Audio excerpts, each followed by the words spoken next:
Olá pessoal, seja bem-vindo a mais um episódio da série Osciloscópio Automotivo, né?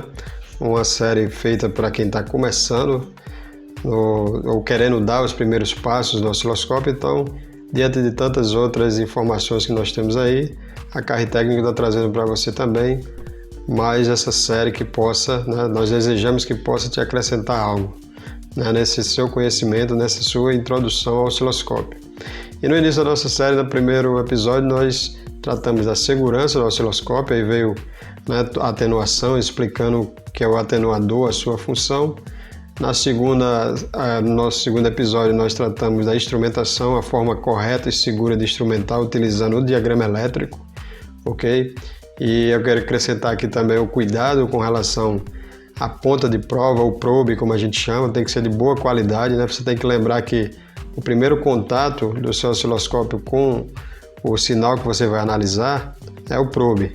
Então, se não tiver boa qualidade, vai provocar ruídos e isso vai te trazer, né, inconvenientes. Você pode ficar achando que é um defeito do sinal, quando o defeito está no seu próprio, no acessório do seu osciloscópio. Então, isso, né, é recomendável que, na dúvida, você providencie um outro probe, substitua para fazer o teste, ok? Porque isso acontece, ok?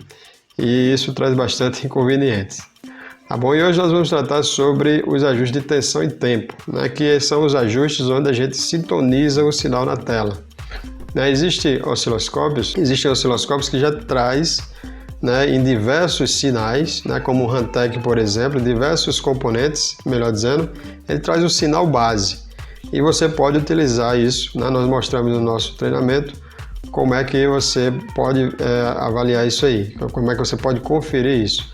Agora, o ideal, né, porque nós fazemos questão de fazer com que o aluno ele possa ele mesmo fazer a configuração, reconhecer o sinal, ok? Então, esse sinal de ajuste de tensão e tempo, a gente tem que ter como base dois tipos de sinais existentes. Nós temos os sinais, componentes que tem um sinal rápido, né, que ele precisa de um tempo muito curto. Então é inversamente proporcional, então quanto mais rápido o sinal, eu preciso de um tempo curto.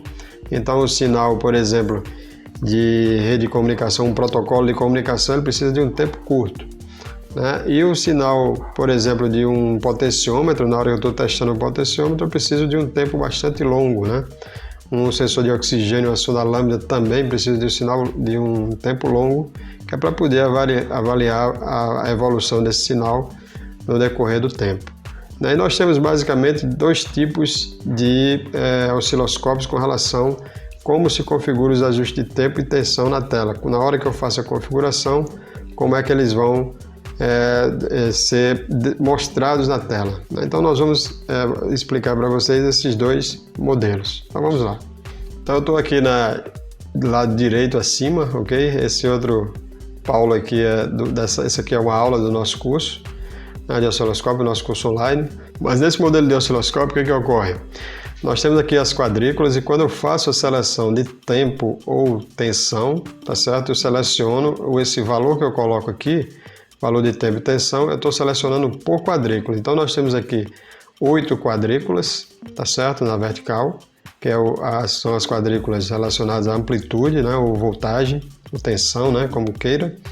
E nós temos as horizontais, que são os ajustes de tempo, né? Então, esse ajuste que eu faço aqui, ele vai ser o equivalente a essas quadrículas. Então, quando eu coloquei aqui 1 milissegundo, eu defini que cada quadrícula dessa vale 1 milissegundos. Então, como eu tenho 10 quadrículas aqui, então eu tenho aqui 10 milissegundos, certo? E quando eu configurei aqui com 2 volts por divisão, então eu defini que cada quadrícula vale 2 volts por divisão.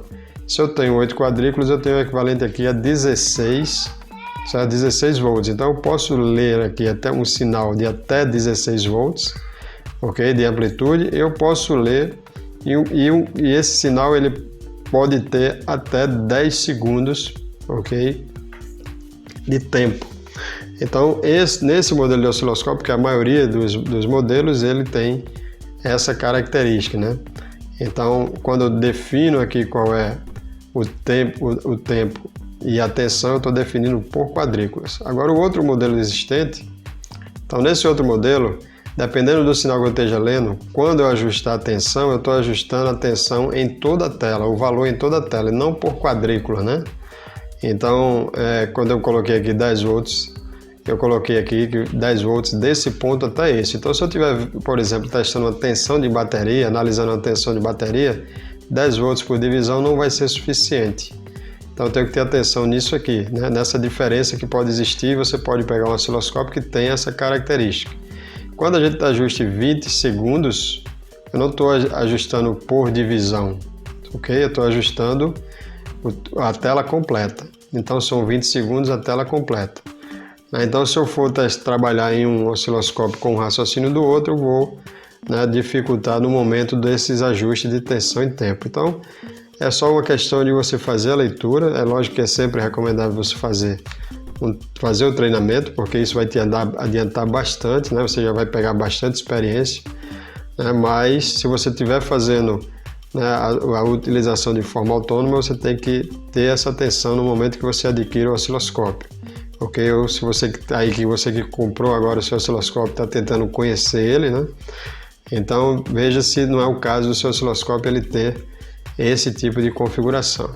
Então, para mostrar melhor aqui para vocês, veja que eu tenho aqui 2 volts por divisão. Esse sinal ele tem 2 volts de amplitude, então ele coube exatamente dentro, né, da faixa de 2 volts, de uma quadrícula só, né? Então veja que ele enquadrou-se exatamente dentro do valor. Agora, se eu modificar esse valor aqui por divisão, veja o que acontece. Então veja aqui, nós colocamos aqui 500 milivolts por divisão, né? Nós alteramos aqui os valores por divisão. Então veja, já que eu coloquei 500, então agora cada quadrícula vale 500. Então eu tenho 1, 2, 3, 4. Ok? Então veja que o que aconteceu também com o sinal, ele aumentou. É como se eu desse um zoom na tela, porque como eu diminuí as quadrículas por divisão, logicamente o sinal ele cresce na tela. Então é isso também para isso também que serve os ajustes, para que na hora que eu precise ampliar o sinal, então eu preciso diminuir os volts por divisão. Então é inversamente proporcional. Sempre que eu quero aumentar esse sinal na tela, eu diminuo os volts por divisão. Sempre que eu quero diminuir o sinal na tela, eu diminuo os volts por divisão. Então veja o que aconteceu aqui. Eu coloquei 10 volts por divisão. Olhe só o tamanho que ficou o sinal. Se eu tenho 10 volts por divisão, então eu tenho aqui 0, minha linha de 0 está aqui, né, o canal. Eu tenho 2, 4, 6, 8, 10. Então eu tenho agora, cabe aqui um sinal de 10 volts. E como eu estou lendo o sinal de 2 volts, olha como o sinal diminuiu. Então, se eu quero diminuir o sinal na tela, eu aumento os volts por divisão. Como eu falei, é inversamente proporcional. Agora e o tempo? Então o tempo, né, também procede da mesma forma. Então sempre que eu quero diminuir a quantidade de sinais na tela ou aumentar esse sinal que eu estou querendo testar, ou os sinais, como nesse caso aqui, né? Então nós temos 1, 2, 3, 4, 5 pulsos. Então eu estou com 500 microsegundos. E se eu aumentar esse valor aqui, certo? O tempo por divisão para 1 milissegundos, que é o dobro de 500 microsegundos. Então, como nós aumentamos aqui, nós aumentamos o tempo, então vai aparecer muito mais sinais na tela. Então, nós temos agora aqui 1, 2, 3, 4, 5, 6, 7, 8, 9, 10, exatamente o dobro. Então, para você que está começando, você pode e até deve utilizar o ajuste do seu osciloscópio, caso ele tenha, né? O ajuste, digamos assim, padronizado, porque esse ajuste padrão não necessariamente ele vai ser igual o que você vai ter, né, no real, mas pelo menos já é um ajuste parecido, já vai te mostrar um valor parecido, um sinal mais próximo do que você está querendo ler, tá certo? E daí, a partir daí, você faz o ajuste fino, mexendo, né, trabalhando em cima da tensão e do tempo, ok? Aqui na nossa apostila, como nós já mostramos no último episódio, aqui na nossa apostila nós colocamos a instrumentação, ok? E nós temos uma tabela no final da apostila que também te dá um direcionamento com relação aos ajustes de tempo, de tensão, né? Temos diversos componentes, certo? Como nós podemos mostrar aqui, certo? Então nós temos aqui o componente, nós temos o ajuste de tempo, de tensão, o acoplamento, a atenuação e algumas observações. Agora, é bem verdade que muita da dificuldade de se trabalhar com osciloscópio vem da falta de conhecimento da parte elétrica, de fundamentos da eletricidade, o que é tensão, corrente. Então, pensando nisso, no nosso treinamento, nós também colocamos, né, um bônus onde você vai ver toda essa parte teórica de eletricidade, desde das grandezas elétricas, sinal PWM, para que você possa ter essa base. Então aqui nós temos o bônus eletricidade, automotiva básica, o fundamentos da eletricidade, corrente contínua e corrente alternada, resistência elétrica, associação de resistores, potência, frequência, sinal PWM, multímetro automotivo, prática análise do sistema de carga e partida, teste de amperagem, tensão e teste de alimentação elétrica de unidade de comando.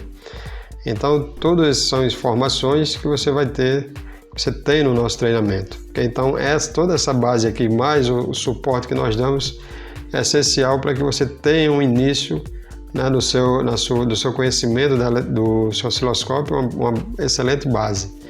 Então, além disso, nós temos 14 aulas relacionadas a teste de componentes, né, e nós estamos sempre atualizando, né, e um módulo só sobre ignição. Então, pessoal, esse foi o nosso terceiro episódio, né, sobre os ajustes de tempo e tensão, né, são ajustes essenciais que a gente deve conhecer. Aproveitamos para fazer uma apresentação do nosso treinamento, que o pessoal tem perguntado, né, devido a tanto os nossos vídeos que nós já temos aí no canal, e mais também devido a esses 2 episódios que nós passamos, o pessoal tem perguntado o curso, alguns detalhes, então nós aproveitamos aqui para passar e estamos à disposição para quem quiser saber de mais informações, ok? Então, espero que mais uma vez esse episódio tenha contribuído para um melhor entendimento, ok, do osciloscópio. Não só nós temos essa oferta desse conhecimento, pelo menos básico, gratuito, para você que nos dá o privilégio de acompanhar o nosso trabalho, ok? E nós temos uma playlist sobre o osciloscópio, tá certo? Então, se você não viu ainda, não deixe de ver. Nós temos uma playlist e nós vamos também, à medida que os vídeos forem entrando, nós vamos acrescentando nessa playlist. Então, quando você quiser ver algo diretamente sobre o osciloscópio, então você vai direto na playlist e vai ter lá vários vídeos, ok? Então, forte abraço, compartilhe o vídeo, se inscreva-se no canal, ok? Deixe o seu like, se você acha que mereceu, tranquilo? Então, até o nosso próximo episódio, que nós vamos falar sobre o trigger, esse importante ajuste que a gente deve conhecer também, precisa conhecer também para poder fazer a leitura de alguns sinais de uma forma precisa, tranquilo? Então, um forte abraço e até o próximo.